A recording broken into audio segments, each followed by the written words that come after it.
नमस्कार विद्यार्थी व पालक मित्रांनो, मी शुभम देशमुख, संचालक चाणक्य करिअर पॉइंट पुणे. नीट 2026 मधला या प्रवासातील हा पहिला व्हिडिओ असणार आहे. इथून पुढचे व्हिडिओ मी रेग्युलर बेसिसवर टाकणार आहे. मागच्या वर्षी माझं युट्यूबचं पहिलं वर्ष असल्या कारणाने बऱ्यापैकी चांगला प्रतिसाद विद्यार्थी आणि पालकांनी दिला. या वर्षीचे व्हिडिओज मी रेग्युलर बेसिसवर आंध्र, तेलंगणा, कर्नाटक, केरळ, यूपी आणि महाराष्ट्र सारख्या राज्यांचे काउन्सिलिंग बऱ्यापैकी फ्रीमध्ये सर्वांना गाईड करणार आहे. युट्यूब मधून गायडन्स हे सर्वांना फ्रीमध्ये मिळणार आहे आणि रेग्युलर बेसिसवर तुम्हाला अपडेट मिळण्यासाठी माझ्या युट्यूब चॅनलला सबस्क्राईब करा. तर आजचा हा पहिला व्हिडिओ आहे. 5 जानेवारी 2026ला एनटीएने रेग्युलेटरी या वर्षीची प्रकाशित केलं. त्याच्यानंतर एनटीएने नीटचा सिलेबस सुद्धा आता अपडेटेड सिलेबस सुद्धा 2-4 दिवस आधी अपडेट केलाय. तर नीटचे फॉर्म कधी सुरू होतील याच्याबद्दल अजून ऑफिशियल कुठलीही नोटीस आलेली नाही. साधारणतः 7, 8, 9, 10 7 ते 10 फेब्रुवारीच्या मध्ये नीटचे फॉर्म सुरू होतील असा अंदाज आहे. तर नीटचा फॉर्म भरण्याआधीची पूर्वतयारी किंवा मला आता सर कुठली तयारी करायची, अजून फॉर्म सुरू व्हायचे, तर त्या सर्व विद्यार्थ्यांना आणि पालकांना हा एक पूर्वतयारीचा व्हिडिओ आपण असं म्हणू शकतो. तर सगळ्यात आधी जी ही नोटीस आहे, आता काही वेळाने स्क्रीनवर पण तुम्हाला डिस्प्ले होईल. या नोटीसमध्ये एनटीएने सांगितलंय 2-3 रेग्युलेटरीमध्ये की नीटचा फॉर्म भरायच्या आधी सर्व विद्यार्थ्यांनी आपलं आधार कार्ड अपडेट करून घ्यायचं आहे.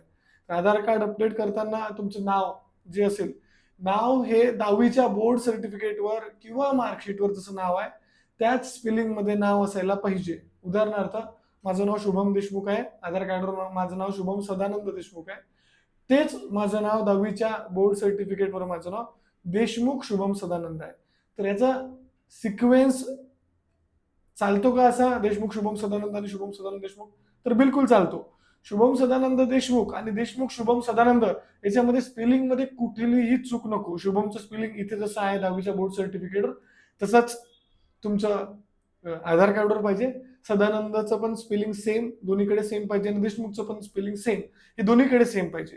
याच्यात काय, सिक्वेन्सला काहीही अडचण येत नाही. स्पेलिंग जर चुकीचं असेल तर आत्ताच्या आता अपडेट करून घेतलं पाहिजे. सर माझं 10वी सीबीएसईतून झालंय, माझं नाव शुभम देशमुख एवढंच आलंय, तर मला काही अडचण येईल का? सीबीएसई मध्ये वडिलाचं नाव मध्ये येत नाही 10वीच्या बोर्ड सर्टिफिकेट किंवा मार्कशीट मध्ये, आणि सीबीएसईला तेच 10वीचं बोर्ड सर्टिफिकेट असतं आणि तेच मार्कशीट असते. तर सीबीएसईला सेम नाव असतं शुभम देशमुख, तर काही अडचण नाही. असा विद्यार्थी सुद्धा सदानंद आलं नाही तर मग फॉर्म चुकतो का, किंवा आधार कार्डवर माझ्या वडिलाचं नाव आहे, 10वीच्या मार्कशीटवर माझ्या वडिलाचं नाव नाही, तर काही अडचण येईल का? तर अडचण येत नाही. फक्त तुमचं जे स्पेलिंग आहे त्यात कुठलीही तफावत नसावी. म्हणजे आधार कार्डवर जे स्पेलिंग आहे तेच 10वीच्या बोर्ड सर्टिफिकेटवर किंवा मार्कशीटवर असावं. सगळ्यात आधीचं नेम. नंतर डेट ऑफ बर्थ. तुमची डेट ऑफ बर्थ ही 10वीच्या बोर्ड सर्टिफिकेटवर असते आणि 10वीच्या मार्कशीटवर असते. 10वीच्या मार्कशीटवर कोणाच्या, तर सीबीएसईच्या मार्कशीटवर डेट ऑफ बर्थ असते, आणि स्टेट बोर्डच्या बोर्ड सर्टिफिकेटवर 10वीचं डेट ऑफ बर्थ असते. हे मॅच झालं पाहिजे तुमच्या आधार कार्डवरच्या डेट ऑफ बर्थ सोबत. तर पहिली गोष्ट कुठली होती, नेम. विद्यार्थी आणि पालकांनी त्यांचं आधार कार्डवरचं नाव जर चेंज असेल तर बदलून घ्यायचं आहे. डेट ऑफ बर्थ जर 10वी नुसार नसेल तर ती सुद्धा अपडेट करून घ्यायची आहे. तुमचे जे इथून पुढची जी प्रक्रिया आहे ती याच नावावर आणि याच डेट ऑफ बर्थवर असेल. तुमच्या, सर माझं date of birth original 27/11/2000 something आहे आणि आधार कार्डवर 26/11 आहे, पण आधार कार्डवरची बरोबर आहे आणि 10वीच्या बोर्ड सर्टिफिकेटवरची बरोबर नाही. पण नाही, तुम्हाला जी 10वीच्या बोर्ड सर्टिफिकेटवरची डेट ऑफ बर्थ आहे तीच इथून पुढे कंटिन्यू करावी लागेल तुमची. किंवा मग तुमचं इथे चुकीचं असेल 10वीच्या बोर्ड सर्टिफिकेटवर किंवा मार्कशीटवर, तर तुम्हाला बर्थ सर्टिफिकेटचा दाखला दाखवून ते तुम्हाला तुमच्या बोर्डातून चेंज करून घ्यावी लागेल.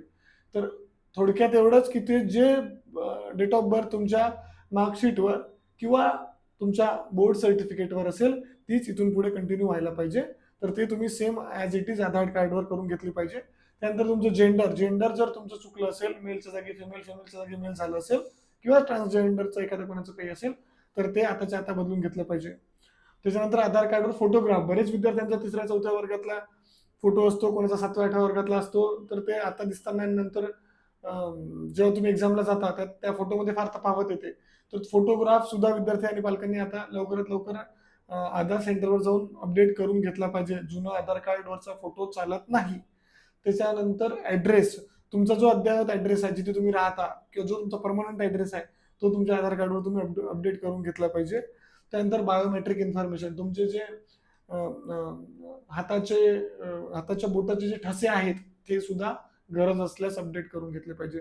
तर मी याच्यात परत एकदा रिपीट करतो, तुमचं नाव विद्यार्थ्यांनी 10वीच्या जे डिटेल्स आहे त्याच्यानुसार अपडेट करून घेतले पाहिजे.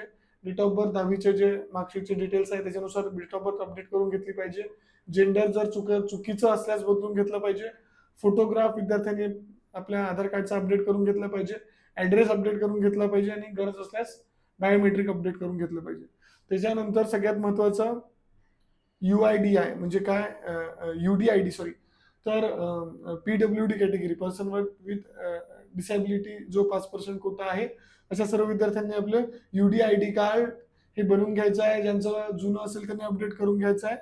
आणि ज्यांचे UDID कार्ड हे काही आता येलो कार्ड येतं, आधी ते ऑफलाईन असायचं किंवा ऑनलाईन ज्याची काही नोंदणी नाही, अशा सर्व विद्यार्थ्यांनी ते ऑनलाईन आपल्या जिल्हा रुग्णालयात डिस्ट्रिक्ट मेडिकल ऑफिसर कडून ऑनलाईन अपडेट करून घ्यायचं आहे. त्यानंतर सगळ्यात महत्वाचं आहे कॅटेगरी सर्टिफिकेट. तर EWS, OBC, SC आणि ST, EWS आणि OBC ला तर दरवर्षी त्यांचे सेंट्रल कॅटेगरी सर्टिफिकेट रिन्यू करावे लागतात. SC ST कॅटेगरीला एकदा सर्टिफिकेट काढलं तर तेच पुढील वर्षांसाठी व्हॅलिड राहतं. तर जर OBC आणि EWS कॅटेगरीचे विद्यार्थी असेल तर त्यांना लवकरात लवकर सेंट्रल फॉर्मॅटमध्ये म्हणजे फॉर्म नंबर 9 OBC साठी आणि फॉर्म नंबर एनेक्स्चर I हा EWS साठी, एनेक्स्चर I EWS साठी, ते पण मी तुम्हाला या व्हिडिओच्या डिस्क्रिप्शन बॉक्समध्ये त्याच्या त्या PDF टाकेल किंवा लिंक टाकेल. तर एनेक्स्चर I EWS कॅटेगरीच्या विद्यार्थ्यांना त्यांनी आता काढून घ्यायचं आहे.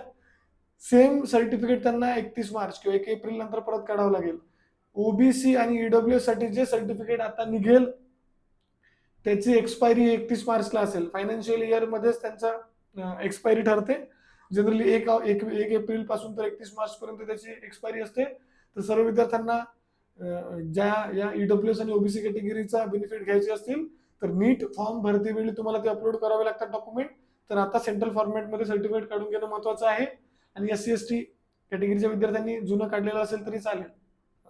OBC आणि EWS या दोन कॅटेगरींना 1 एप्रिल 2025 नंतर काढलेलं असावं. तर हे ऍडवायझरी साधारणतः नीटच्या म्हणजे NTA ऑफिशियल वेबसाईटवर आली होती 5 जानेवारीला. त्याच्यानंतर याच्या व्यतिरिक्त आणखी काय काय माहिती लागते सर नीटच्या फॉर्म भरती वेळी, किंवा याच्यानंतर मला आणखी काय काय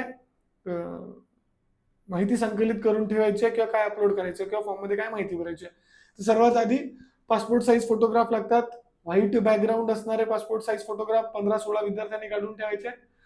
15-16 फोटोग्राफर लागतील सर. नीट फॉर्म भरल्यापासून तर कॉलेज मिळेपर्यंत सगळी प्रक्रिया तुम्हाला याच एका फोटोवर तुमची होणार आहे. नीटच्या फॉर्म भरती वेळी जो तुम्ही फोटो अपलोड करता पोस्ट कार्ड साईज आणि पासपोर्ट साईज, तर हाच फोटो तुमच्या नीट ऍडमिट कार्डवर येतो. आणि काही काही उदाहरणार्थ नीट UG म्हणजे UPच्या काउन्सिलिंगला किंवा आंध्र तेलंगणाच्या काउन्सिलिंगला डिरेक्टली NTA साईटवरूनच फोटो फेच होतात. तर साधारणतः विद्यार्थ्यांनी पालकांनी 2-3 महिन्या आधी जर फोटो काढला असेल तर चालेल. तो नसेल काढला तर लेटेस्ट अपडेट फोटो काढून घ्या. खाली ज्या दिवशी फोटो काढला ती डेट असली तरी चालेल, नसली तरी चालेल. फोटो हा व्हाईट बॅकग्राऊंड मध्ये असावा. असे 15-16 पासपोर्ट साईज फोटोग्राफ आणि 1 post card size photograph, same जो तुम्ही पासपोर्ट काढणार त्याचाच पोस्ट कार्ड असला तरी चालेल. त्याच्यानंतर तुमची म्हणजे विद्यार्थ्याची साईन लागते, रनिंग हँड मध्ये विद्यार्थ्याची सिग्नेचर लागते. त्याचा डेमो पण मी डिस्क्रिप्शन बॉक्स मध्ये देतो किंवा स्क्रीनवर तुम्हाला दिसत असेल. त्यानंतर 10 बोटांचे तुमच्या 10 बोटांचे ठसे लागतात. तर ठसे कसे लागतात तर एका ब्लँक पेजवर तुम्हाला ते ठसे इंक पॅडवर तुमचे इंक पॅडचा वापर करून ते ठसे तुम्ही एका ब्लँक पेजवर ठसे नोंदवायचे आणि त्याचा तो स्कॅन करून ते तुम्हाला अपलोड करावं लागते. त्याचा पण डेमो मी तुम्हाला डिस्क्रिप्शन बॉक्समध्ये किंवा खाली एका PDF मध्ये देतो. त्याच्यानंतर 10वीची मार्कशीट, 10वीचं बोर्ड सर्टिफिकेट ज्याच्यावर तुमची डेट ऑफ बर्थ मेन्शन असेल तो एक डॉक्युमेंट लागेल. रिपीटरसाठी 12वीची मार्कशीट सुद्धा लागेल. ज्यांचं फ्रेशर आहे त्यांना 12वीचा ऍडमिट कार्ड असलं तरी चालेल, म्हणजे ऍडमिट कार्डचे डिटेल असले तरी चालेल. त्याच्यानंतर कोणतेही एक फोटो आयडेंटिफिकेशन असलं कुठलंही एक तुम्हाला ओळखपत्र लागेल.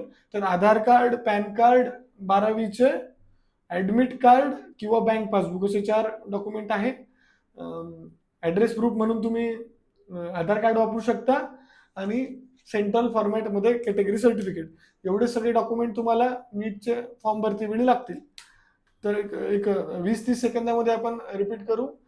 आधार कार्डवरचे सगळे तुमचं अपडेट करून घ्यायचं आहे. नाव, तुमचं जेंडर, तुमचं डेट ऑफ बर्थ, तुमचा ॲड्रेस, नंतर UDID विद्यार्थ्यांनी सगळं आपलं ऑनलाईन अपडेट करून घ्यायचं आहे. त्याच्यानंतर सेंट्रल फॉर्मॅटमध्ये सगळे सर्टिफिकेट लागतील.